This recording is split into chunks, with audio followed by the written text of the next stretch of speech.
Delhi liquor కేసులో బెయిల్పై విడుదలైన MLC Kalvakuntla Kavitha future action ప్లాన్పై పార్టీలో చర్చ మొదలైంది. రాజకీయ నేతల కామెంట్లు, దర్యాప్తు సంస్థలు వెల్లడించిన అంశాలపై ఆమె ఎలా రియాక్ట్ అవుతారనే అంశంపై ఆసక్తి నెలకొంది. మరోవైపు బతుకమ్మ ఉత్సవాల్లో కవిత పాల్గొంటారా? ఇకపై పార్టీలో యాక్టివ్ రోల్ పోషిస్తారా? స్థానిక సంస్థల ఎన్నికల్లో చొరవ తీసుకుంటారా? నిజామాబాద్ లోక్సభ నియోజకవర్గంలో మళ్లీ యాక్టివిటీస్ మొదలు పెడతారా? భారత జాగృతిని మరింత విస్తృతం చేస్తారా? ఏబిఎన్ ఎక్స్క్లూజివ్ రిపోర్ట్ ఇప్పుడు చూస్తాం.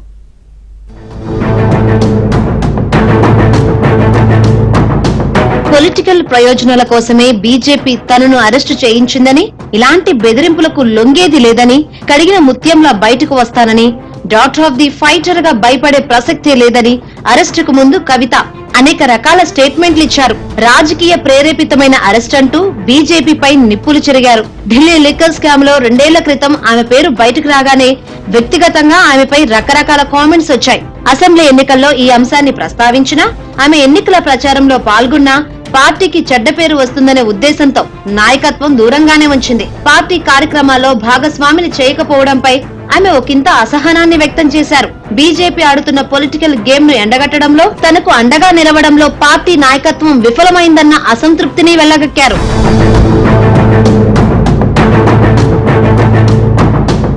బెయిల్ పై బయటకు వచ్చిన కవిత ఇకపై పార్టీలో ఎలాంటి రోల్ పోషిస్తారనేది ఆసక్తికరంగా మారింది. పార్టీ ఇంతకాలం తనను దూరం చేసినందున ఇప్పుడు తనంతట తానుగా ఇన్వాల్వ్ అవుతారా, లేక పార్టీ ఆహ్వానిస్తే పాలు పంచుకుంటారా? అధికారంలో లేని సమయంలో పార్టీలో ఆమె పాత్ర ఎలా ఉండబోతుంది? ఇవన్నీ ప్రస్తుతానికి సమాధానం లేని ప్రశ్నలుగానే మిగిలిపోయాయి. రానున్న రోజుల్లో ఆమె తీసుకునే నిర్ణయం కీలకంగా మారనుంది. అరెస్టుకు ముందు బీజేపీపై నిప్పులు చెరిగిన కవిత ఇప్పుడు ఆ పార్టీపై ఎలాంటి వైఖరి తీసుకుంటారనేది ఆసక్తికరంగా మారింది. ఒకవైపు బీజేపీకి బీఆర్ఎస్ బి టీమ్ గా మారిందనే ఆరోపణల నేపథ్యంలో కవిత ఫ్యూచర్ ప్లాన్ చర్చకు దారితీసింది.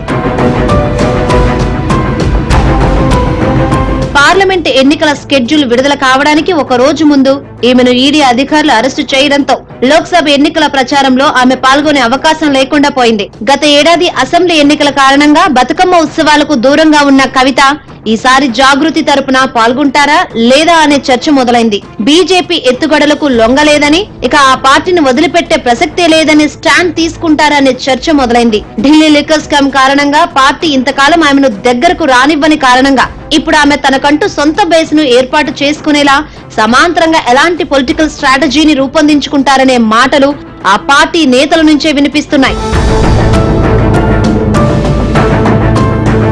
ఢిల్లీ లిక్కర్ స్కామ్ మచ్చ కారణంగా ప్రజల్లో ప్రతిష్టను కోల్పోయిన కవిత ఇప్పుడు సుప్రీంకోర్టు ఇచ్చిన బెయిల్ తో విమర్శలను ఎలా తిప్పికొట్టాలనే దానిపై సన్నిహితులతో చర్చలు జరిపిన తర్వాత నిర్ణయం తీసుకునే అవకాశం ఉంది.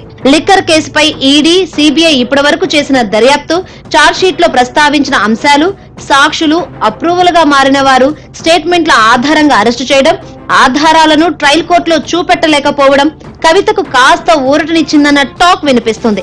100 కోట్ల ముడుపులపై వచ్చిన ఆరోపణలకు కౌంటర్ ఇవ్వడం, రాజకీయ అవసరాల కోసమే ఈ కేసును బీజేపీ వాడుకుందనే తన అభిప్రాయాన్ని వెల్లడించడం, సుప్రీంకోర్టు బెయిల్ మంజూరు చేసిన సందర్భంగా చేసిన కామెంట్లు, ఇలాంటి అనేక అంశాలను మీడియా ద్వారా కవిత సంధించే అవకాశం ఉన్నట్లు సన్నిహితుల ద్వారా తెలిసింది.